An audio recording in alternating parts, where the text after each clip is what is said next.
গছ কাটিছে নাই আপত্তি কটাই কাটক আমি ৰুই যাম গছপুলি ৰুই চৰকাৰক প্ৰত্যাহ্বান বঙাইগাঁৱৰ প্ৰকৃতি প্ৰেমীৰ অপূৰ্ব নিদৰ্শন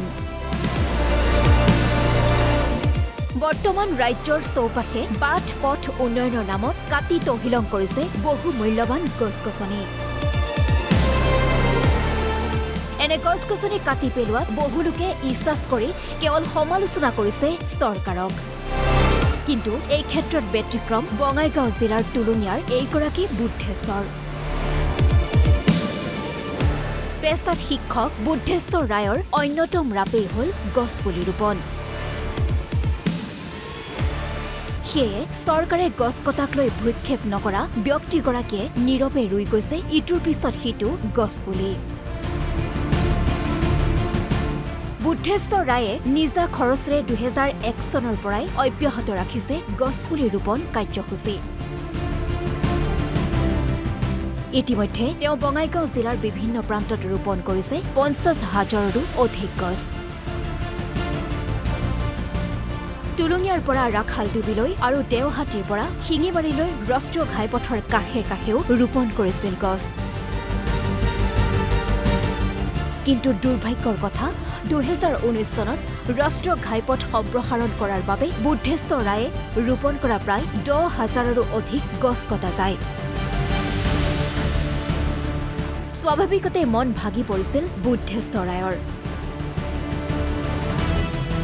কিন্তু নিজকে প্ৰকৃতি সেৱাৰ নামত উৎসৰ্গাৰ কৰা বুদ্ধেশ্বৰ ৰায়ে গছ কটাৰ পিছত দুগুণ উৎসাহেৰে পুলি ৰোপণত ব্যস্ত হ'ল ৰাষ্ট্ৰীয় ঘাইপথ সম্প্ৰসাৰণ হ'ল টুলুঙিয়াত উৰণ সেতু নিৰ্মাণ হ'ল তাৰ পিছতে নতুন ৰাষ্ট্ৰীয় ঘাইপথৰ কাষে কাষে পুনৰ গছপুলি ৰোপণত লাগিল বুদ্ধেশ্বৰ ৰায় 18-19 চনত পূৰ্বৰ গছখিনি মানে প্ৰশাসনৰ পথ নিৰ্মাণৰ বাবে গছখিনি কাটি পেলালে কিন্তু তাৰ পিছতো মই গছপুলি ৰোপণ কৰাৰ সিদ্ধান্তটো অব্যাহত ৰাখিছোঁ আৰু তাতকৈ বেছি শক্তিশালী হৈ মই গছ ৰোপণ কৰাৰ কাৰণে মনোনিৱেশ কৰিছোঁ যি সময়ত চৰকাৰে অমৃত বৃক্ষ আন্দোলন ঘোষণা কৰি গছ ৰোপণত লাগিছে তাৰ বহু আগৰে পৰাই বুদ্ধেশ্বৰ ৰায়ে আৰম্ভ কৰিছিল এই সেউজ আন্দোলন উল্লেখযোগ্য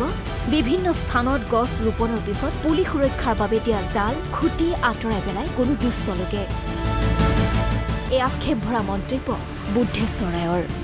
এই গছপুলি ৰোপণ কৰা আমাৰ যিবিলাক যাৱতীয় সামগ্ৰী আছে এই সামগ্ৰীবিলাক যাতে আমাৰ গাঁৱৰ বা আমাৰ অঞ্চলৰ বা প্ৰতিজন মানুহে যাতে লৈ নাযায় বা ধ্বংসমূলক কাৰ্য নকৰে আমাৰ গছপুলিবিলাকৰ ওপৰত সেইখিনিয়ে মোৰ অনুৰোধ থাকিব আৰু লগতে যদি গৰু ছাগলে বা কিবা কাৰণত পৰি থাকে সেই পৰি থকাখিনি পাৰিলে অলপ মানে প্ৰতিপালনৰ কাৰণে তেওঁ সেইখিনি যাতে অলপ লগাই থৈ গছজোপাৰ লগত গছপুলি ৰোপণেৰে বুদ্ধেশ্বৰ ৰায়ে আৰম্ভ কৰা এই অভিযান সমাজৰ বাবে প্ৰেৰণাদায়ক অব্যাহত থাকক তেওঁৰ অভিযান বিক্ৰম ৰঞ্জন ৰয়